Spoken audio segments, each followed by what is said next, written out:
मिट्टी वाले चूल्हे पर दुबई वाली बहू की पहली रसोई। अरे रमा बहन, तुम भी बाहर सब्जी लेने आई हो। मैंने आर्यन बेटे के बारे में सुना कि वो दुबई से शादी कर बहू ले आया है। देखो रमा बहन, मेरी बातों का बुरा मत मानना, लेकिन हमारे शहर में भला लड़कियों का कोई अकाल पड़ गया था जो आर्यन को दुबई की लड़की पसंद आ गई। शांति बहन, कभी अपने घर में भी झांक कर देखा करो कि तुम्हारे घर में क्या चल रहा है, ना कि दूसरों के घरों में ताका झाकी किया करो।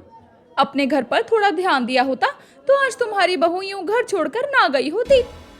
नेकी कर दरिया में डूब, भलाई का तो जमाना ही नहीं रहा। सही बात तो लोगों को कड़वी ही लगती है। आखिरकार एक पड़ोसन रमा के बेटे आर्यन के लिए ऐसा क्यों बोल रही थी? जानने के लिए कहानी के पीछे चलें। भैया, दुबई जाकर हमें रोज कॉल करना। दुबई जाकर हमें भूल मत जाना और अपना ख्याल भी रखना। आर्यन बेटा, समय पर खाना खाना और यहाँ की चिंता बिल्कुल भी मत करना। भगवान करे बेटा तुझे बहुत सफलता मिले। चलो आर्यन, हम बहुत लेट हैं और ज्यादा लेट किया तो हमारी दुबई जाने वाली फ्लाइट चली जाएगी। मैंने सुना है आर्यन दुबई जा रहा है।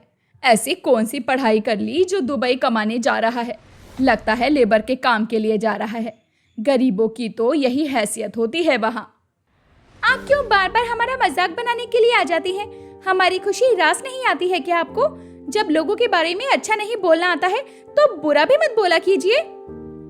तो कुछ गलत थोड़ी ना कहा है, जो सच है वही तो बोला है। जिसकी जितनी हैसियत होती है वो उतना ही करता है। माँ पिताजी, आप लोगों की बातों पर जरा भी ध्यान मत दीजिए, क्योंकि लोगों का तो काम ही है बोलने का। आर्यन का परिवार बहुत बुरे वक्त से गुजर रहा था। आर्यन के पिता एक मामूली दिहाड़ी का काम, रोज के मिलने वाले 200-300 पैसों से घर का गुजारा चलाना बहुत मुश्किल था, जिस कारण आर्यन अपनी पढ़ाई पूरी कर काम ढूंढने लगता है। आर्यन के दोस्त के कारण उसकी नौकरी दुबई की एक अच्छी कंपनी में लग जाती है, जिससे वो उस कंपनी में काम करने लगता है और हर महीने अपने घर पर कुछ पैसे भी भेजता रहता है। समय यूं ही बीतता रहता है। फिर एक रोज, अरे आर्यन, तू यहाँ क्या कर रहा है? सर ने तुझसे प्रोजेक्टेशन की फाइल मांगी थी, जल्दी जा वरना सर गुस्सा हो जाएंगे। प्रोजेक्टेशन की फाइल मांगी है? मैं अभी आया। आर्यन जैसे ही भागकर जाता है वहीं उसकी टक्कर सना से हो जाती है, जो उसकी बॉस की बेटी होती है। मैम, सॉरी मैम, वो मैंने देखा नहीं, जल्दी के कारण मुझे माफ करना। It's okay, relax, don't worry. वो क्या है ना, मैं भी जल्दी में थी जिस कारण हमारी टक्कर हो गई। आपको हिंदी भी आती है? इसमें इतना हैरान होने वाली क्या बात है? वो क्या है ना कि यहाँ सब अरबी भाषा बोलते हैं, जिससे मुझे बिल्कुल भी समझ नहीं आता। वो क्या है ना, मेरे पापा दुबई से हैं और माँ भारत की रहने वाली हैं। वो मुझे हिंदी थोड़ा थोड़ा बोलना आता है। सना आर्यन को देख मन ही मन पसंद करने लगती है। आर्यन, मैं तुमको पसंद करती है और आपसे शादी करना चाहती है। मैडम जी, आप ये क्या कह रही हैं? आप इतने बड़े इंडस्ट्रियलिस्ट की बेटी हैं। आपके पिताजी को पता चलेगा तो वो मुझे कंपनी से निकाल देंगे। मेरी इस जॉब से ही मेरा घर चलता है। मैं बहुत गरीब हूँ। मैं आपको वो सुख सुविधा नहीं दे पाऊंगा जो आपके पिताजी आपको देते हैं। मुझे गरीब को माफ कर दीजिए। मैं तुमसे प्यार करती है और शादी भी तुम ही से करेगी, वरना मैं अपनी शादी किसी और से नहीं होने देगी। और प्यार में तो अमीर गरीब कुछ नहीं देखा जाता है। मेरे पापा का जो भी है वो मेरा है और शादी के बाद तो वो तुम्हारी होगी। तो तुम्हें काम भी करने की ज़रूरत नहीं होगी और तुम मुझसे झूठ भी नहीं बोल सकते कि तुम मुझे पसंद नहीं करता। आर्यन भी सना को मन ही मन पसंद करता था, लेकिन अपनी गरीबी के कारण सना को अपने दिल की बात नहीं कह पाता था। लेकिन अब आर्यन मना नहीं कर पाता। आर्यन के बारे में सना अपने पिता को बता देती है, जिससे सना के पिता दोनों की शादी खूब धूमधाम से दुबई में कर देते हैं। जिससे आर्यन, हमारी शादी को कितना समय हो गई है, लेकिन अभी तक मैं अपने ससुराल वालों से नहीं मिली। क्यों ना हम दोनों इंडिया घूमकर आएं? ठीक है सना जी, मैं अपने माँ पिताजी से बात करता हूँ और कल ही इंडिया की 2 टिकट बुक करवाता हूँ ताकि हम दोनों इंडिया जाएं। इतना कहकर आर्यन अपने माँ को कॉल करता है। माँ, मैं परसों इंडिया आपके पास आ रहा हूँ, साथ ही आप सबके लिए सरप्राइज भी ला रहा हूँ। हाँ मेरे बेटे, तुझे देखे कई अरसा बीत गया है। मुझे और घर में सबको तेरी याद आ रही है।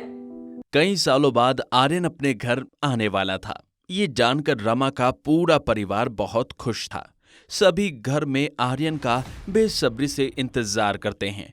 2 दिन बाद वो घर आता है। अरे आर्यन बेटा, तुम आ गए। हम कब से तुम्हारी राह देख रहे थे।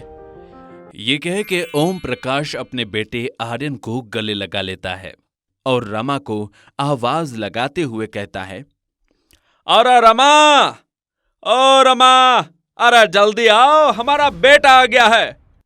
आर्यन की आने की खुशी में रमा ने तरह तरह के पकवान बनाए थे। रमा साड़ी के पल्लू से हाथ पोंछकर बाहर आती है और आर्यन को झट से गले लगा लेती है। कैसा है मेरा बच्चा?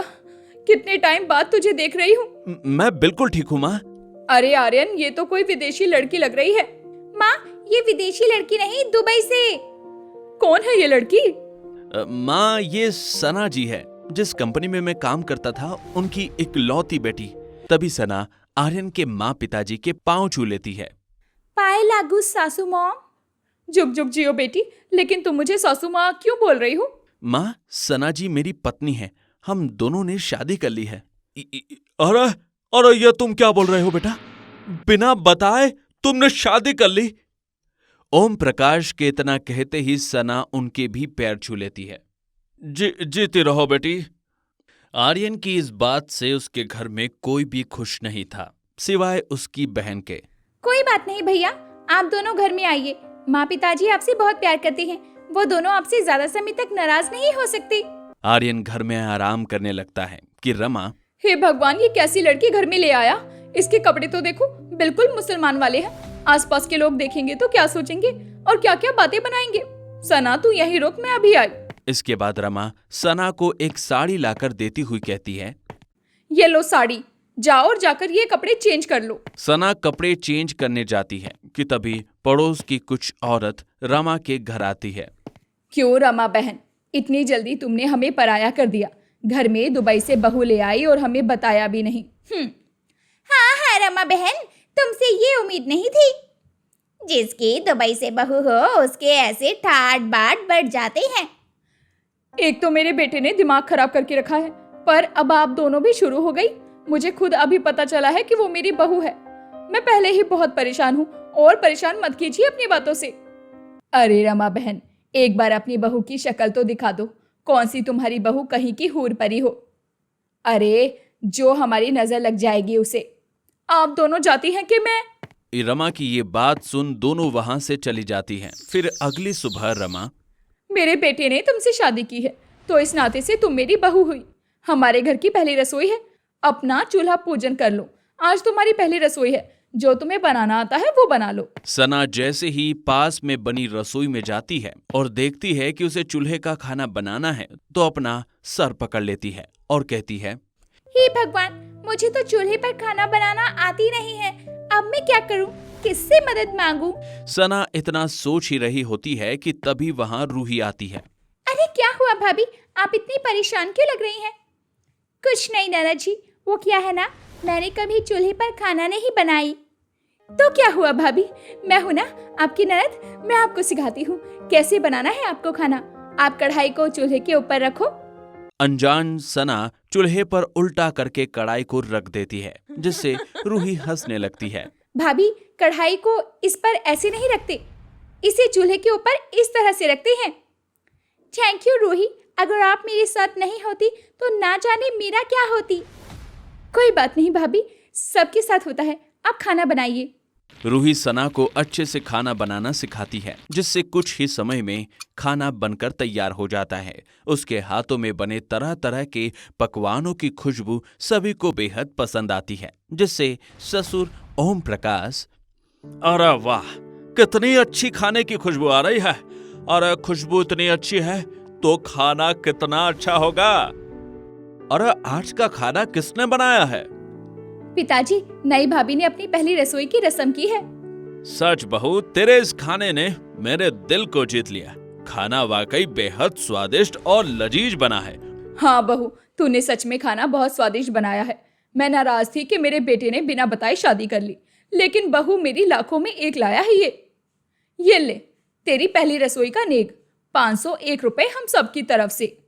धन्यवाद सासू मॉम।